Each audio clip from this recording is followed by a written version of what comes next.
I'm Joan Ensign, the current board president, and this evening we have a presentation for you on academic achievement of our students in Waunakee.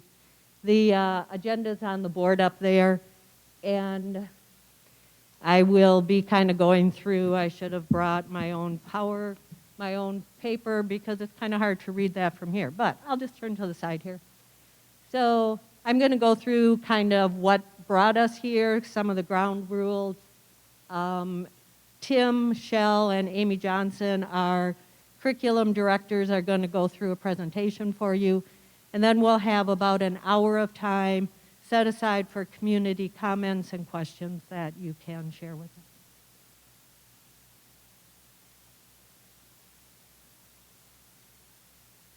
So before I begin, I would like to introduce the other board members, and I believe everybody's in attendance, starting with Mark Hetzel, our vice president, down in front here, Judy Engebretson, the clerk. Hey, thank you very much. Jack Heineman, our treasurer, I think I saw him in the back. Thank you, Jack. David Betcher, one of our directors. Ted Fry. Ted come in yet? He may be coming later. And Brian Hafer down in front. Thank you. So each year the Board of Education sets priorities. And one of our priorities this year was community engagement. And we have put together 4 evenings that we hope to share with the community certain topics. We did one in September on diversity, equity, and inclusion. Tonight we're going to be talking about student achievement. And we have 2 more scheduled, one in January and one in March. And I know one of those topics will be on a referendum, and I'm not sure on the other topic. So a few of the ground rules for this evening. We hope that as we go through the slides, there's some mutual respect and understanding. As we get to the participation part, if you could limit your comments or your questions to 3 minutes, that would just help kind of move things along. And we will try to the best of our ability to respond to what you are asking or to get back to you in the future. Before I turn it over to our presenters tonight, I would just like to make a few comments.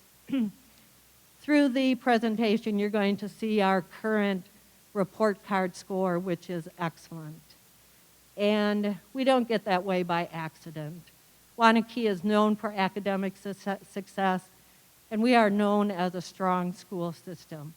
And we get that way by strong administrators, very dedicated and committed staff, and community.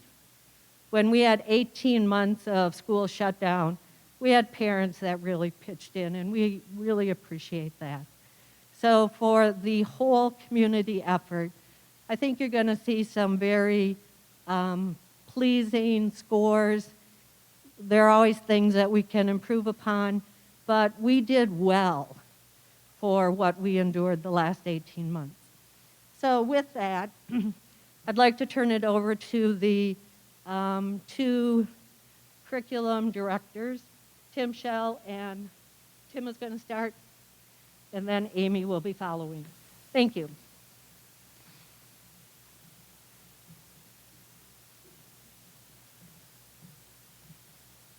Thank you, Joan.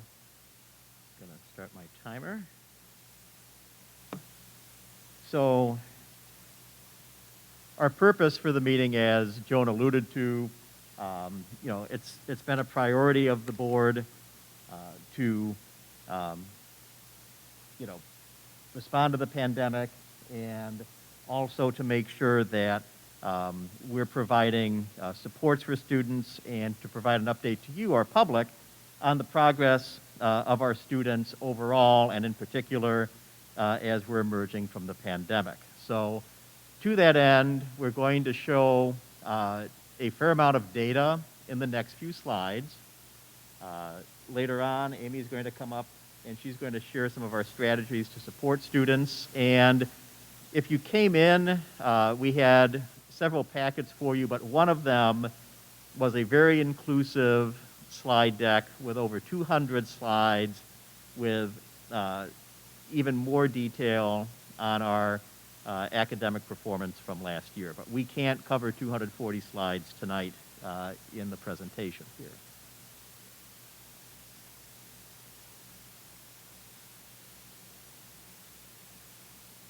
There we go. Oh, I'm going the wrong. Okay, hang on. There we go. So this first slide is showing us the Forward exam. Now, the Forward exam is part of the state assessment system. Students in grades 3 through 8 take this test annually for English language arts and mathematics. They also take it in some grade levels for science and social studies, but for this evening, we're focusing on English language arts, or ELA, and mathematics. And to kind of hit a high note, what we're trying to do with this slide is we're taking the performance of our students in all of those tested grades, 3rd through 8th grade, and putting them on a single slide. If you want more grade level breakdown, we go into that in some really great detail. A lot of work went into that, and it's in one of the handouts you could have picked up on your way in.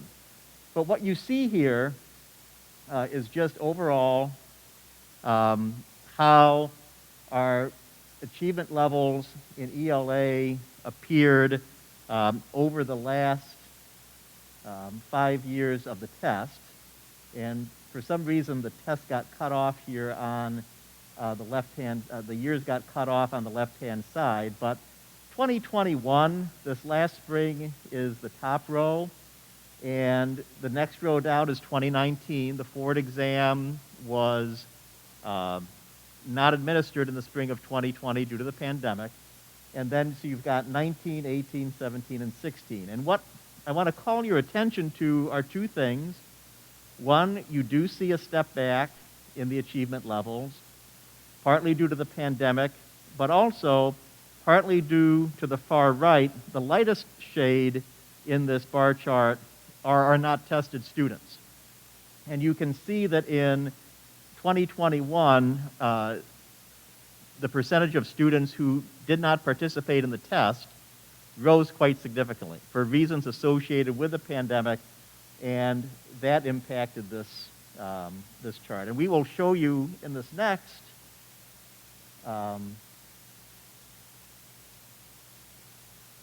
the math with the non-tested. And again, a similar piece.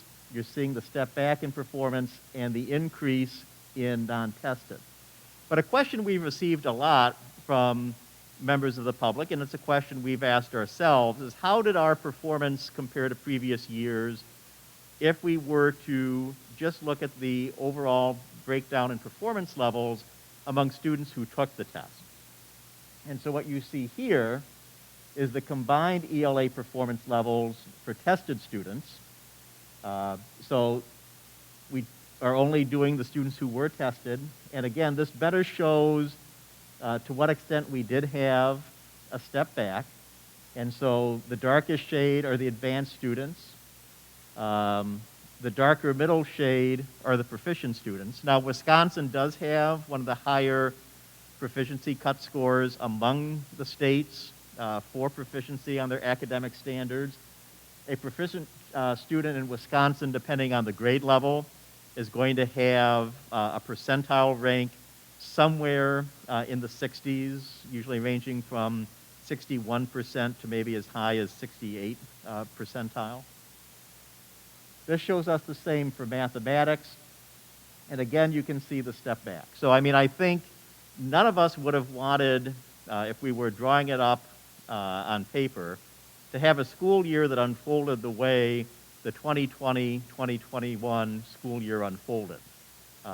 We knew, despite everybody's best efforts, families, students, teachers, all of our staff, we knew last year was a very different year, and we knew we were going to see some differences in the test scores as a result, and that's really what you're seeing here. The next one I want to talk about is the ACT. This is a chart showing us the last 5 years of average composite scores on the ACT, the Waunakee average score, and the state of Wisconsin average score. One thing I would note here is the ACT is administered earlier in the second semester than the Ford exam is. So actually, our students in 2020 took the ACT about 2 weeks before spring break. And of course, spring break is when things really change for us with the pandemic. So this is a test, unlike the Forward, where we have a data point for 2020. And so again, you can see declines both for Waunakee and the state from the preceding years, but you can see our position relative to the state really remained unchanged. Another thing we look at with the ACT are the college and career readiness benchmarks. These are benchmarks that have been established by ACT based on research studies that align performance on the ACT with the likelihood of a student having success in their courses in their first year at a college or a university. What we like to see is students hitting the benchmark, particularly if they're going to a 4-year campus. And the more students hitting all 4 benchmarks, the better.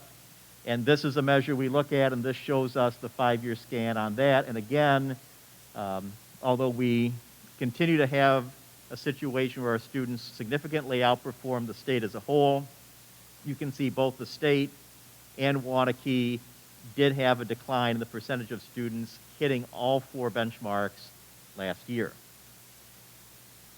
AP exams, here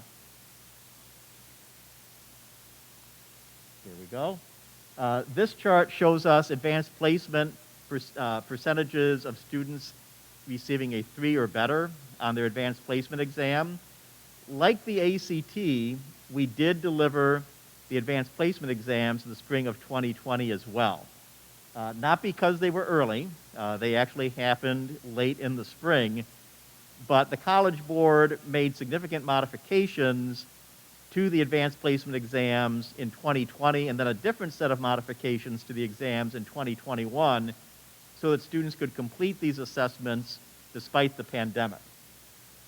So we do see declines in the percentages for the 2 pandemic years of students receiving a 3 or better on the exam. We do expect that to come back up this year. A lot of this is probably due to the pandemic. It's possible that some of it was due to the different formats of the assessments as well.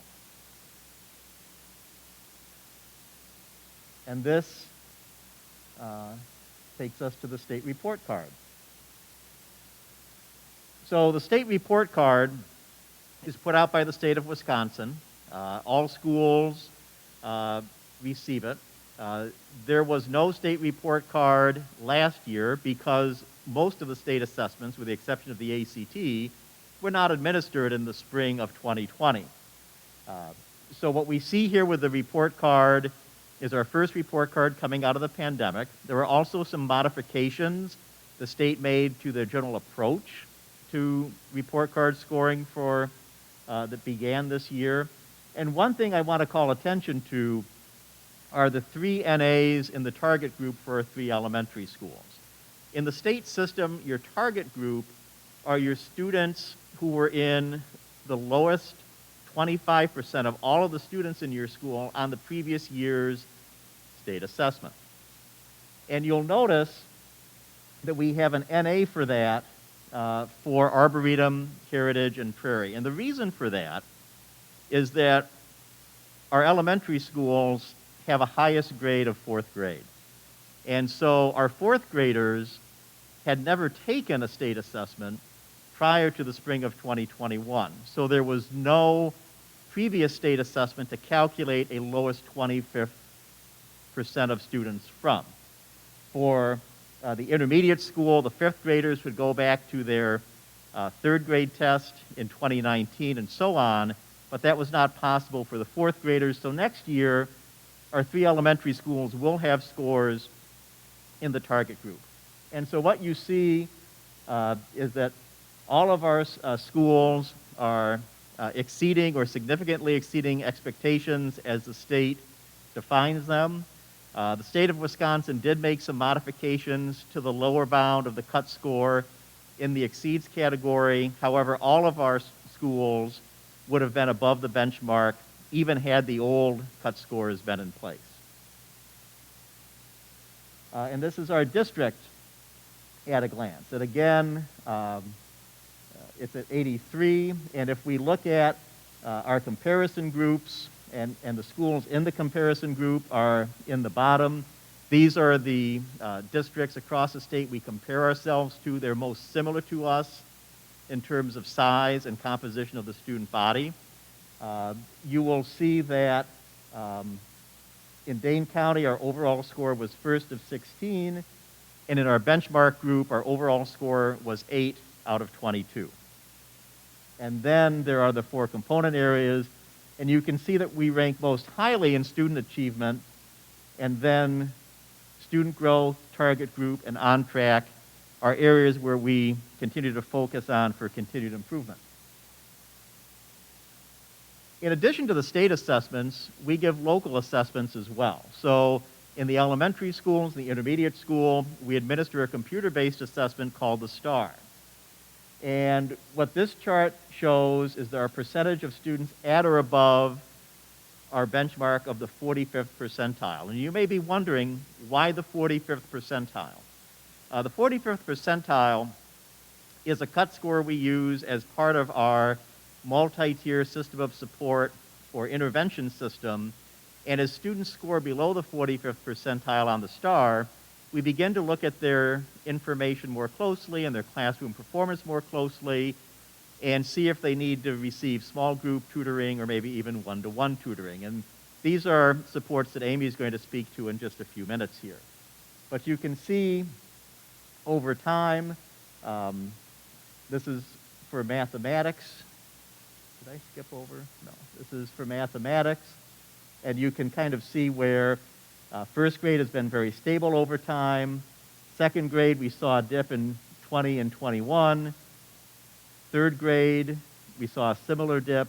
Fourth, a little less in fifth, and then in sixth. So you can definitely see the impact of the shift to pandemic learning in our STAR results. And this is showing our median math percentile in STAR over time. This is a different way of looking at performance. So this is saying the middle Waunakee kid, what is their percentile nationally? And so when your middle student is in the 60s or 70s, that's a very strong overall level of performance for your students. But this shows our STAR trend over time. This shows us the same for reading. And again, you are seeing the impact of the pandemic here. And I would say for 2021, we did make an adjustment in the assessment. We moved from STAR reading in second grade to STAR early literacy. So that's why we don't have an exact comparison. And again, you can see the percentiles over time in reading. This shows us our report card performance at the middle school and the high school, and in particular, our F percentages. This is something we began tracking. If you have been tuning into some of our board meetings, you'll notice beginning in the second semester last year, Amy and I began bringing these progress reports in, and this was a feature of it. We were looking at our Fs, and what you see here is over the course of the semester, we have the 4-week, the first quarter, the 13-week, and the semester grade for the middle school. And you can see the spike in F percentages for 2020, 2021. And you can see that we've recovered a lot of that ground at the middle school this fall. This is the same, but for the high school. And again, a similar thing. You see the elevated levels in 2020, 2021. And if you compare 21, 22 first semester, so far, we're on track to a performance very similar to 2019, 2020 before the pandemic. Other local assessments we administer are the Aspire and the iReady. These are middle school assessments. We administered the Aspire Up through last year, ACT retired the Aspire assessment this summer, so we moved to the iReady assessment. So we are comparing apples and pears here, maybe not apples and oranges, but there is a difference. And one reason why we chose the iReady is, as Jeff Keenis, our middle school principal, and his assessment team looked at the different assessments available, iReady was one that not only would give us a test report on a student, it could connect us to resources where students could receive on-demand computer tutorials based on their performance on the iReady assessment. So it offered more academic support than the Aspire, which it replaced, and we felt that was very appropriate as a result of the pandemic. And you can see for reading, and then also the trend in math. So again, we are seeing these slips, and these concern us quite a bit. We do think we're going to see improvements this year as the year goes on, but by the same token, this is not just a matter of turning the switch back on and everything is back the way it was in 2019. And that's something later in our presentation, Brian Borowski and Tim Momars are going to speak to.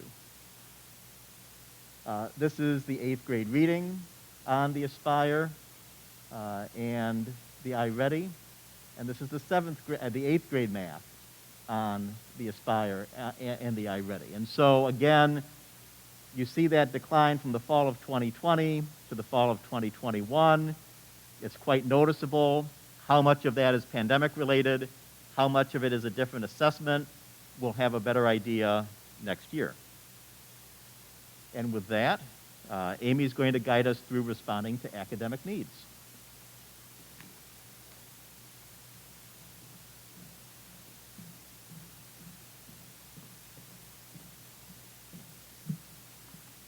Hello, everyone. So obviously, as we all know, we're coming out of a very different year of education for all of us, for our teachers and our students and our families. Last year, we had some students who remained virtual for the entire school year. We had others who were in a mixed hybrid model where they attended for half days and eventually full days closer to the spring. So we had students coming from all different experiences last year. And our approach, no matter what format the students were in, was to really identify those essential learner outcomes. Each teacher team or course team, grade level team, identified what was essential for their course or their grade level, and that is what we really emphasized and prioritized for our instruction. And we're really taking a similar approach this year.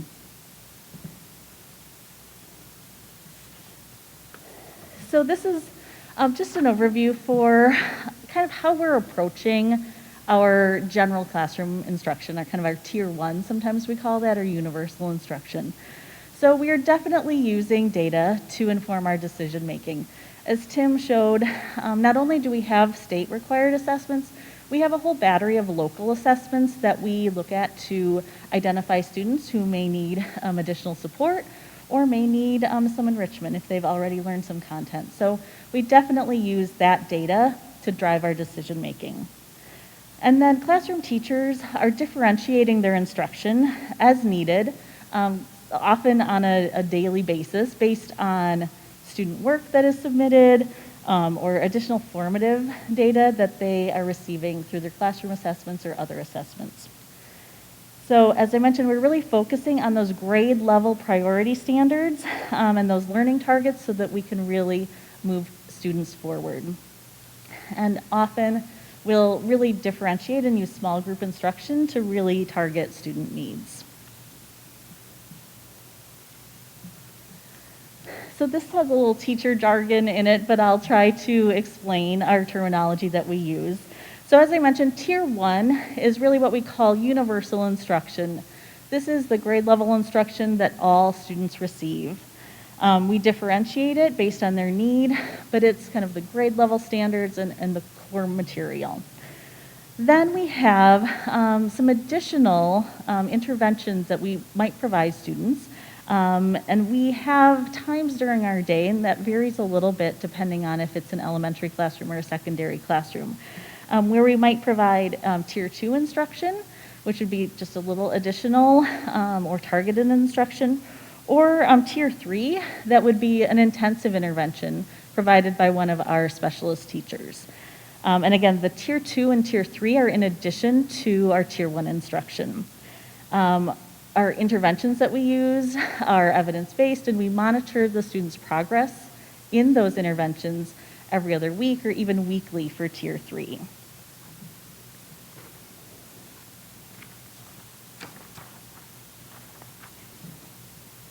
So at the secondary level, it's a similar model, but it is a little bit more of a semester-based model than the K-6 model, which is a little more fluid.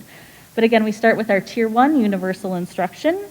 The middle school has what you need time, sometimes we call that win time. There's contact time at the high school where students can get a little extra help or meet with a teacher. And then we have workshop classes, math workshop or reading, writing workshop, and we would consider that kind of a Tier 2 resource. And then at Tier 3, we would have some intensive interventions that would be similar to the K-6 model, or we have alternative education programs also at the high school level. So obviously the pandemic has impacted all of us, adults and children, in different ways. And in addition to responding to our academic needs through providing additional support, as I just outlined, we've also found that our students have additional social emotional needs coming out of the pandemic. And so I have a couple principals that are going to share some of their observations for what they see on a day-to-day basis of how our students are responding after the pandemic. So first we'll have Tim Momart, intermediate school principal.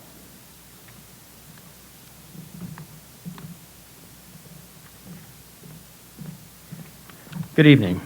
So you just saw a lot of data on how we've done over the last handful of years. So just a little bit about what it looks like now this year. So as Amy mentioned, our students have come to us with different levels of how they approach the pandemic over the last 18 months and different levels of exposure to other people.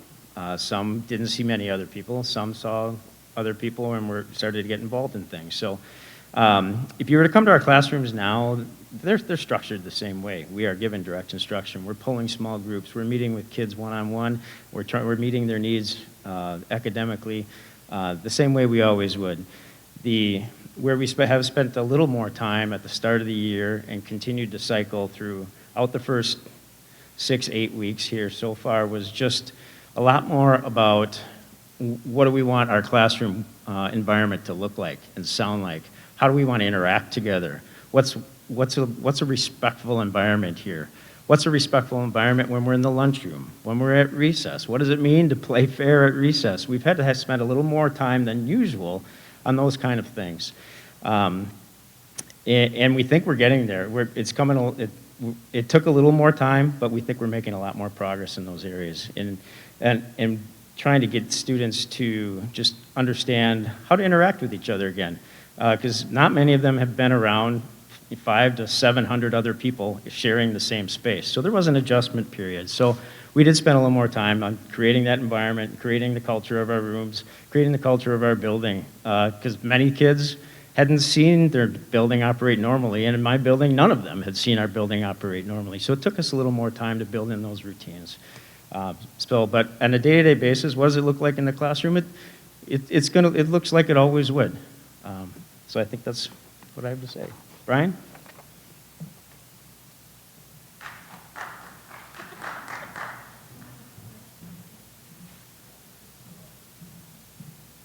Excitement here. All right.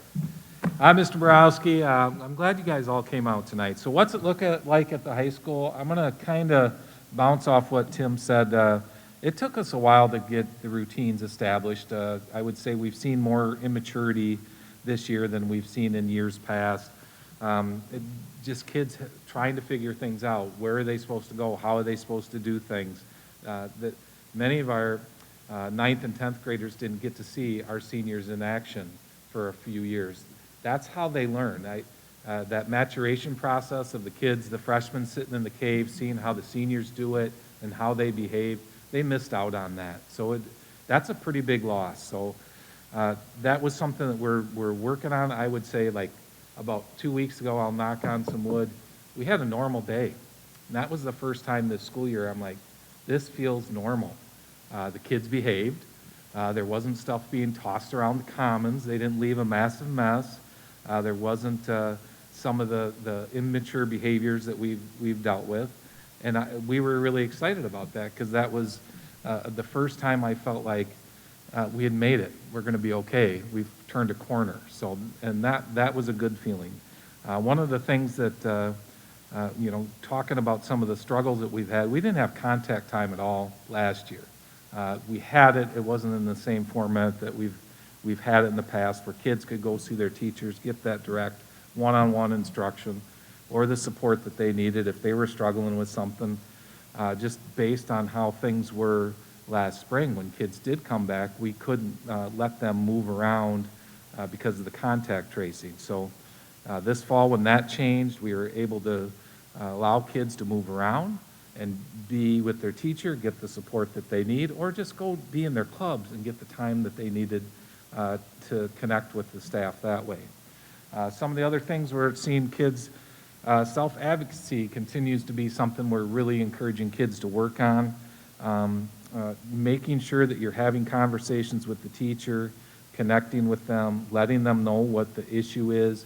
There's a gap. If a parent emails me and says, my student is struggling in English, and then I talk to the teacher, hey, how are you supporting this student? And there creates this gap. If the student is able to just say, hey, I'm struggling with this, can I get some help? It eliminates me as the middleman. So we're really trying to work hard to encourage kids to advocate for themselves, talk to their teachers, find that support, and making sure that they're getting it. If they're not, let us know then. It has been much different since we've came back this fall into the face-to-face environment with all of our kids. It has been a positive experience getting them back here and having them kind of learn the systems and structures, kind of like what Tim said. It's really important for them to have that opportunity to see how things work and just how even, for example, contact time, how does that system work? How do you sign up for things? And then you actually have to go. You need to follow it and go where you're supposed to go. Something that we're working on is endurance.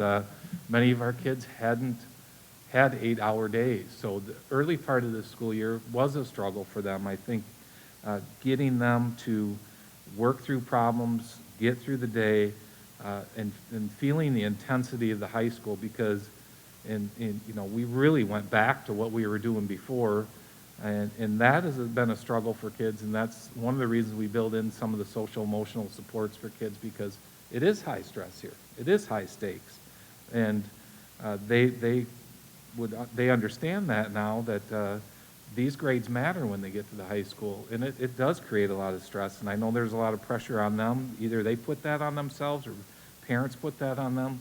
Their peers put it on it. The kids get it from everywhere, and we put it on them. We talk about expectations all the time and doing a good job and making sure that you're a leader in your community and the school. So these kids get it from all aspects, but we also need to support them because they do get stressed out. We're getting larger as a school. We have nearly 1,400 students. It makes it a challenge at times. We're adding staff, and it is, we've added a school psych. We've added more supports in for students because of the mental health issues that we were seeing. There was a lot of issues with kids. We've added other pieces into that. But how are we addressing what's going on as far as our assessments? We're trying to focus in our professional learning communities, our teams. So, for example, we'll pick on English again. We're making sure that our teams are strong. We've had a lot of professional learning opportunities over the time that I've been here, and we want to focus on those teams and make them stronger, make sure that our new teachers understand what it is to teach in Waunakee, what the expectations are. That will trickle down to our kids, our students, and we will, continue to focus on building those PLCs to make sure that they're strong and students feel supported and challenged. That's what I got.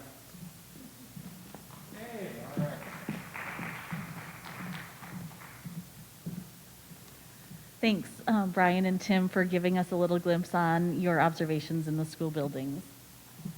So the school board did allocate resources for several positions last year that I wanted to highlight that have really been impactful right away in meeting students' needs.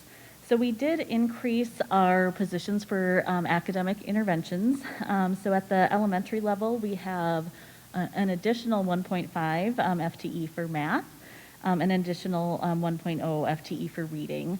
So that means that there is at least 1.0 of these positions in every elementary school, sometimes up to 2 depending on the size of the building. And those are allocated based on number of students. And then at the secondary level, we do have an additional 0.5 FTE for reading intervention to teach the reading writing workshop that I mentioned. At the high school, we created a new position called Assessment and Online Learning Coordinator, and this allowed some of the counseling staff to be freed up to do more direct work with students. So that has been a positive addition. And then we also have increased some of our school psychologist time, a total of 1.3 FTE spread throughout the levels. So that's the end of our formal presentation. As Joan mentioned at the beginning, this is an opportunity for the board to hear from the community and engage with them. If you were here or viewed the DEI workshop in September, we have 2 microphones available for public comment. We would welcome either your comment or a question if you have one. So we have 2 lines, one over here with Danielle and one over here with Tiffany. So if you would like to make a comment or ask a question, I'd ask that you queue up on either one of those sides, and then they will direct you to these microphones. There's this blue one in front here or the red one on that side. And then we are welcome to hear your comment, or if you have a question that one of us can respond to, that is certainly welcome as well.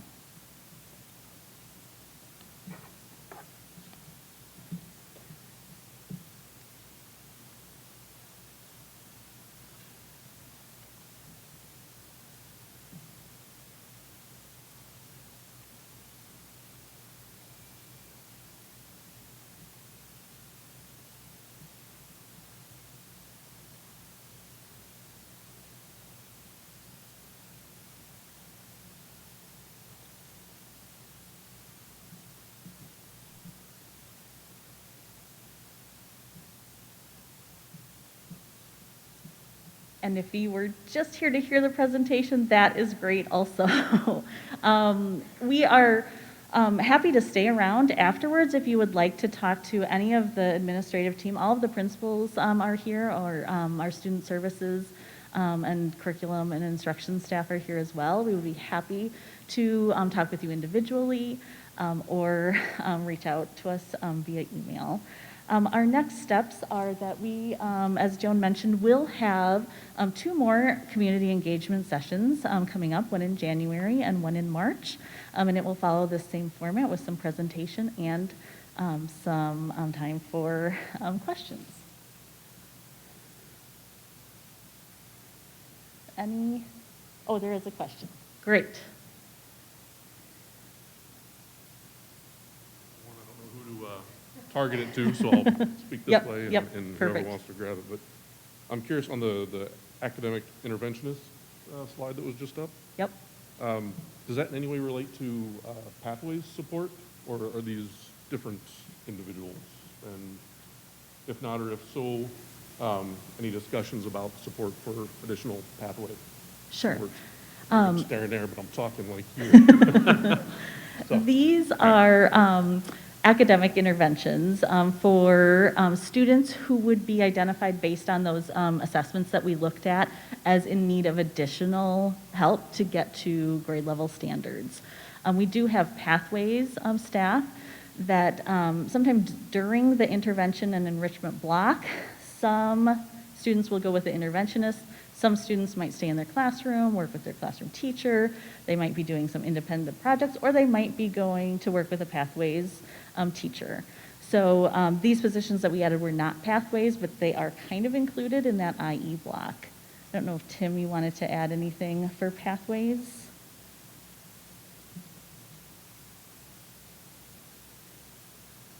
So I think if the question is, do these additions work with students who are highly prepared, advanced learners?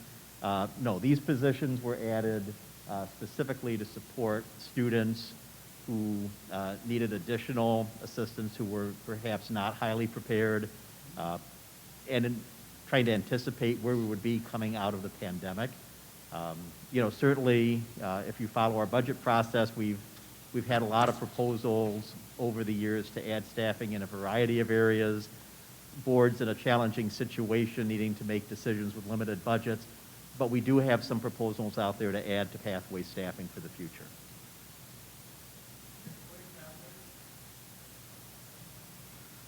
Yes, so Pathways is what we call our advanced learner program here in Waunakee.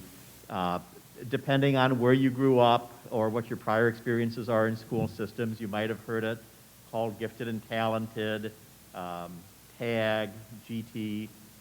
Locally, we call it Pathways.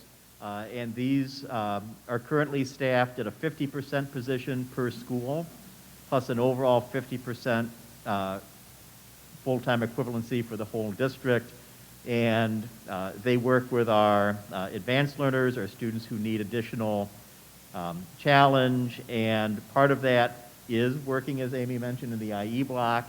Some of that is working in the evaluation process, also facilitating whether it's a special enrichment program or making sure that students who are accelerated might need to travel between buildings, have their needs met that way.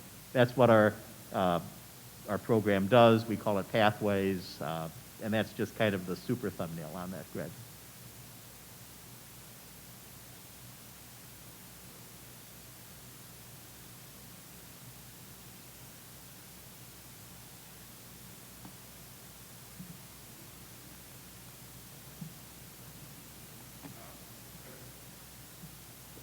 Try to talk this way. I jotted a note to myself here on the, this was like 15 slides in, the ACT, oh my gosh. The students who met college readiness benchmark. I was wondering if you could explain that one a little bit more, because when I was looking at, just looking at the numbers, I mean, we seem to be doing quite well compared to the state at just 45%, whereas the state average is down in the 20% range. That across the board seems incredibly low. If it's trying to tell us that this is, when a student graduates high school, goes on to college, we're only saying that as a state, 20% of them are actually ready to be here. And I'm just wondering if I'm maybe not interpreting what that graph's trying to tell. Okay, yeah, sorry. Every student is different in terms of, what their intentions are after graduation. Here in Waunakee, 85 to 90% of our students, though, do enter a 2 or 4 year college within 2 years of graduation. So we have a very college-bound population that we serve here, but not all of our students go directly to higher education. And of course, there's a variety of programs, and different campuses offer their pathways to degrees or certifications in different ways, but to try to provide a yardstick so we can keep track of how our kids are doing, how kids in the state are doing, really how kids nationally are doing. ACT, as part of how they develop their assessment, has over time, working closely with college and universities, created these college and career readiness benchmarks. And so what they are is what cut score on a subject test on the ACT correlates with a 75% chance of earning a C or better or a 50% chance of a B or better in the first year course. Now, there's a sample involved. ACT is trying to look at where kids go generally. They have to have kids from institutions like UW-Madison. They have to have kids from institutions like Lawrence. They have to have kids from institutions like Madison College, UW-Baraboo, et cetera. So they have to try to build a sample and do the best that they can to kind of build that snapshot. But that's what it represents. And, they call it the College and Career Readiness Benchmark because if you think about how dynamic and how technology-based many of our occupations are today, even if you're not going directly to a 2-year or 4-year school coming out of high school, you're probably going to do career changes in the course of your time in the workforce. Or you may need to acquire significant learning in your occupation, even if you don't change your occupation. And so what ACT has found is that to really earn a good wage, even if it doesn't require a formal degree, requires the ability to do a lot of lifelong learning. And so ACT's argument is the college and career readiness benchmarks not only correspond to college readiness, it's also a good measure of, is the graduate well positioned to be able to do that lifetime learning to get a good income in the job, to be able to support a household, to support a family. So on the one hand, we look at those numbers and we say, well, we're really outperforming the state on that measure even by more than we do on these other measures. So from a relative perspective, that's great. But when you think about what that statistic is supposed to measure, and you think about, we haven't heard a lot about it in the last 10 years, but 15 or 20 years ago, there were a lot of comparative pieces about how do American experiences compare to European experiences, compare to Asian experiences in elementary and secondary schools. It does raise some questions about that. Now, what I will say is the All-4 measure is saying that you've hit these benchmarks in all of these courses. And one of those is your first-year biology course in college and university, which is a fairly rigorous course.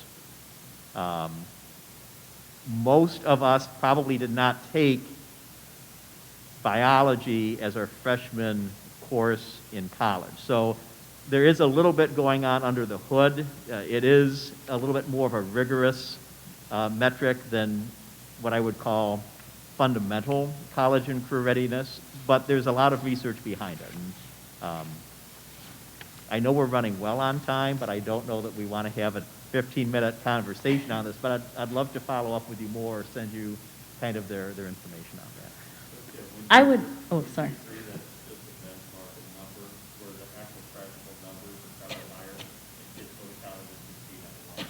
Well, absolutely, Brian. And I think, the key thing there is the biology, I think, in particular is a good example. That's a course, typically, if you're going for a major in a health profession or life sciences, you might take. You want to see kids do well on the science benchmark, but a lot of kids will experience really good success with an ACT score below that cut in science, yes.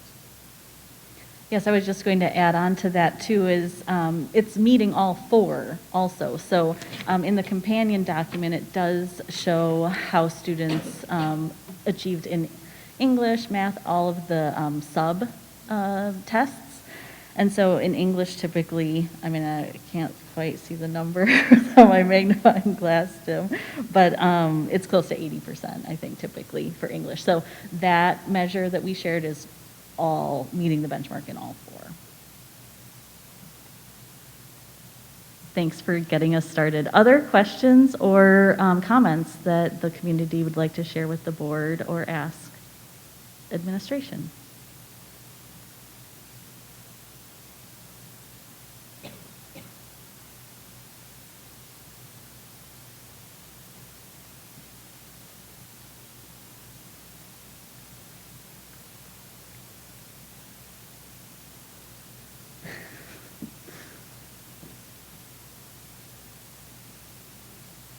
Again, I'll extend my offer to meet with anyone after the session, or please reach out to us individually. We always enjoy talking with parents or members of the public. Thank you so much for coming tonight.